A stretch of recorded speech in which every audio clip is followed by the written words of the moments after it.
kondisi-kondisinya, kondisi lapangan, kondisi lawan yang datang. Jangan lupa loh, Arab Saudi ada 2 pemain utamanya yang nggak Saleh An-Nasseri itu baru masuk di menit ke 67 kalau nggak salah.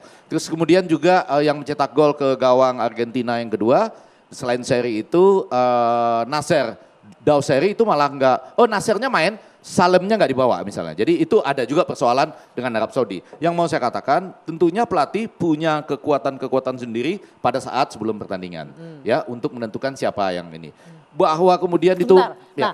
Anda bilang pelatih yang untuk menentukan pemain kan. Pertanyaannya yang juga pertanyaan orang banyak di luar, Eliano Reinders kenapa nggak dimainkan? Oh itu kita di babak selanjutnya. Menurut Anda gimana Bung Ege? Saya rasa Nanti jangan ngeles dulu. Enggak, yang ini saya nggak ngeles. Okay. Menurut saya menjadi menarik ya, orang sudah diambil sumpahnya. Dia sering dibangga-banggakan sebagai adiknya dari siapa? Tijani Raiders AC Milan gitu ya. Terus kemudian nggak main gitu. Nah, buat apa berarti dimasukkan ke timnas? Kasihan aja dia sudah diambil sumpahnya gitu. Pak Kemal? Iya, tapi menurut saya Sintayong itu pintar memasukkan Eliano Reinders dalam line up. Karena sebelumnya di 2 kali tidak masuk line up Indonesia kalah. Oke. Kita 1-2 melawan Cina, kemudian 0-4 melawan Jepang. Nah kemarin ada peran Eliano Reinders di pertandingan itu walaupun hanya masuk line up tidak main. Jadi Indonesia jangan-jangan nanti ada yang bilang line up aja masuk udah menang. Apalagi kalau main. Sedikit, saya mau tuntaskan gini. Towel ada benarnya ketika ini juga formasi ini ya, ketika disebut oleh Ketua Umum PSSI 352, tapi kalau saya melihat, kebetulan saya ikut nonton, itu relatif 352 ya, artinya 532. Bukan 352 yang punya potensi menyerang dengan banyak, tapi kan kita agak lebih banyak bertahan seperti yang dibayangkan oleh Towel tadi gitu ya. Cuma memang tadi kita diskusikan bahwa Marcelino sepertinya berada pada posisi di mana dia enak main ya, tidak dalam posisi-posisi sebelumnya. Di mana dia, ini posisi dia betul lah kalau menurut saya.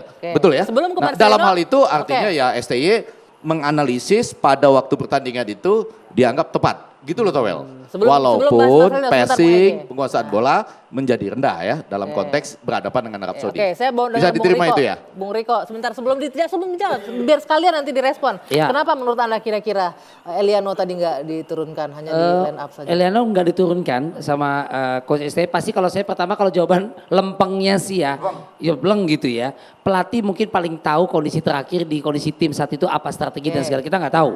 Takutnya tetap dia kan sertifikat memang udah lisensi pelatih udah apa gitu sertifikat. Ya, kalau jawaban nggak lempengnya apa? Kenapa? Itu dia punya sertifikat bagus. Saya kan masih girik ya. Dia sertifikat, saya girik masalah lagi bermasalah. Kasian. Nah, mungkin kondisi terakhirnya mungkin kita nggak tahu kenapa. Saya kalau ngeliat juga bukan arti sama kayak saya nggak gede-gede amat ya. Kalau secara body kayak Witan Sulaiman mungkin. Atau mungkin dia baru datang kena macet, habis datang ke acara kampus night kali ya gitu ya. Jadi kalau saya lihat lebih kepada strategi pelatih Sintayong yang melihat bahwa ini belum dimasukin. Witan berapa kali pemanasan udah cukup bagus, yang dipanggil pertama Arhan. Gantiin siapa ya Arhan ini ya? Tiba-tiba Marcelino ditarik. Udah tepat, mungkin the right man on the wrong place. You know what I mean? Ya, yes. Banget. Ya pokoknya gitu ya. Ya artinya. You know what I mean? Yes banget. Tapi nanti dikejar sama netizen gitu loh maksudnya. Ya tapi artinya memang kebutuhan tim. Kalau saya bilang gini, pelatih yang paling tahu detik itu saat itu. Mungkin melihat, mereview, ya udah ntar benar dia dipuji, mungkin salah ntar juga dia yang dicetak. Gitu aja udah sesimpel itu. Reward punishment semoga juga ada. Kalau kan seperti itu. Anda melihatnya ada lempeng atau belok-belok nih kenapa Eliano nggak dimainkan? Kasus Eliano Reinders menurut saya akan jadi bom waktu buat kenapa? PSSI dan Sintayong. Prinsip naturalisasi saya ingatkan lagi dan ini bukan saya ngomong, Exco PSSI Arya Sinulinga seringkali menegaskan dan itu berarti suaranya Ketua Umum Erick Thohir lah. Kalau Arya yang ngomong kan, ini komunikasi. Dia bilang naturalisasi itu prinsipnya adalah pemain diambil di atas rata-rata. Jadi di atas rata-rata kemampuannya, kualitasnya. Lalu hal administratifnya apa? Ya harus ada persetujuan dari pelatih. Berarti ada assessment kualitas pada pelatih. Sampai dilakukanlah proses naturalisasi yang urusan negara itu kan. Yang harus ketok palu legislatif dan eksekutif tanda tangan kan begitu. Berarti proses yang mahal. Kita harus hormati proses negara itu kan. Eliano Reinders diambil sumpah buru-buru di Belgia kalau nggak salah. Dalam proses yang juga sangat cepat. Lalu tidak dimainkan setengah babak waktu lawan Bahrain. Lalu waktu lawan Cina itu tidak masuk DSP. bukan tidak masuk line up. Line up itu 11 starting line up, ada 7 cadangan. Jadi dalam setiap pertandingan itu ada 18 pemain yang didaftarkan dalam DSP, daftar susunan pemain. Dia nggak masuk. Lalu pelawan Jepang dia nggak masuk pula.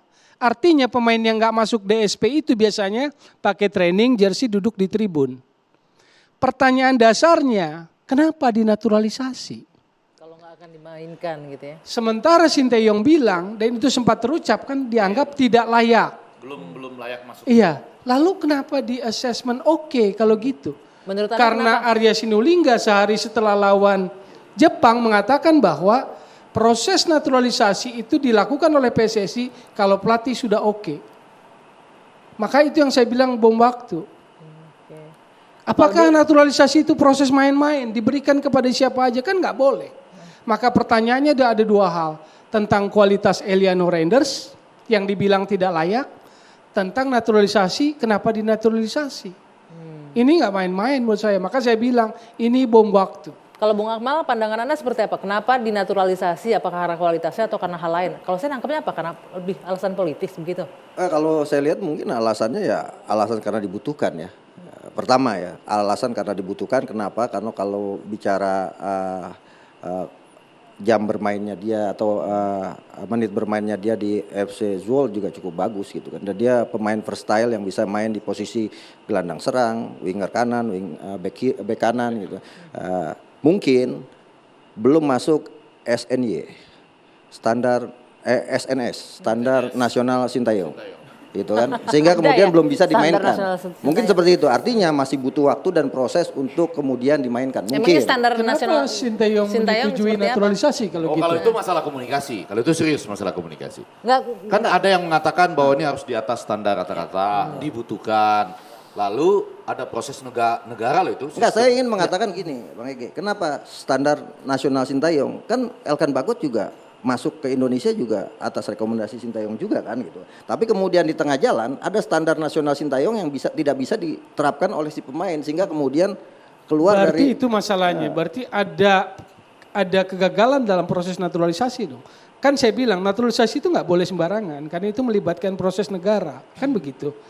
Kan ada banyak pemain yang ingin timnas tapi nggak lolos karena dianggap ini lebih bagus kualitasnya. Signifikan di atas rata-rata. Kita naturalisasi. Dan untuk proses naturalisasi itu butuh approval pelatih timnas kan. Iya. Berarti dia yang harus bertanggung jawab. That's why saya bilang ini bom waktu. Oke. Karena dia harus bertanggungjawabkan pernyataan tidak layak itu. Kalau itu tidak layak, kenapa Anda approve naturalisasi? Mendingan juga kayak saya, nggak dinaturalisasi, nggak dimainin. Tuh. Emang agak bisa. Oke.